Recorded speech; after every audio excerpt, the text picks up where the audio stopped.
Party అధ్యక్షులు శ్రీ నారా చంద్రబాబు నాయుడు గారు నా మీద ఎంతో నమ్మకం పెట్టుకొని కడప నియోజకవర్గ అభ్యర్థిగా నన్ను ప్రకటించడం చాలా సంతోషకరమైన విషయం.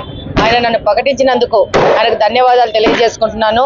ఇక్కడి నుంచి వెనక్కి చూస్తే 6 నెలలకు ముందు నన్ను ఇక్కడ ఇన్ఛార్జిగా పంపించారు. 6 నెలల నుంచి చంద్రబాబు నాయుడు గారి నాయకత్వంలో ఈ కడప నగరంలో గడప గడప తిరుగుతూ ప్రజలకు చేరువవుతూ వస్తూ ఉన్నాను. కడప నగరంలో ప్రతి ఒక్క ఇంటికి పోయిన మహిళగా నాకు గుర్తింపు ఉంది. అలాగనే ప్రతి ఒక్క మహిళ ప్రతి ఒక్క వర్గం వల్ల కష్టాలు నష్టాలు తెలుసుకుంటూ ఈ 6 నెలల నుంచి నేను ప్రయాణం చేస్తున్నాను. అలాగనే ఇక ముందు కూడా ప్రతి ఒక్కరింటి వెళ్ళి వాళ్ళ సమస్యలు తెలుసుకొని రేపు ఎలక్షన్లో ఖచ్చితంగా పోరాడి గెలిచి రేపు కడప నగరం యొక్క స్వచ్ఛంగా శాంతియుత వాతావరణంలో కడప నగరాన్ని తీసుకొచ్చే విధంగా బాధ్యతగా పనిచేస్తాను ఈ సందర్భంగా తెలియజేసుకుంటున్నాను. అలాగనే కడప నగరంలో మహిళలకు ఎన్నో కష్టాలు ఉన్నాయి.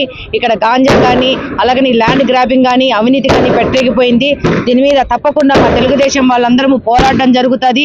అలాగనే ప్రశాంతమైన నగరంగా కడపను తీసుకొచ్చి మహిళలకు చాలా సురక్షితమైన నగరంగా కడపను తీర్చిదిద్దుతాము. అలాగనే కడపలో కాలువ సమస్యలు కానీ రోడ్డు సమస్యలు కానీ వీధి లైట్ల సమస్యలు కానీ చాలా ఉన్నాయి.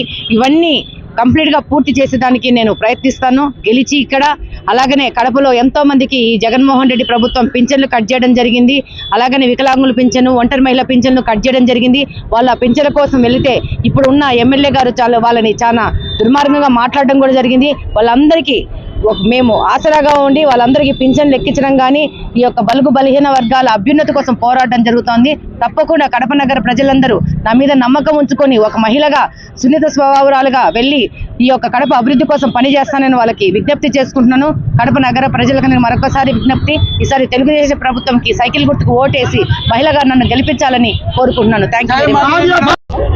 కడప మాధవి గారు, మైదుకూరు సుధాకర్ యాదవ్ గారు, పులివెందుల నుంచి బీటెక్ రవీంద్రనాథ్ రెడ్డి గారి అభ్యర్థుల ఖరారు చేస్తూ తెలుగుదేశం పార్టీ అధ్యక్షులు చంద్రబాబు నాయుడు గారు, అలాగే జనసేన అధ్యక్షులు పవన్ కళ్యాణ్ గారు ప్రకటన చేశారు.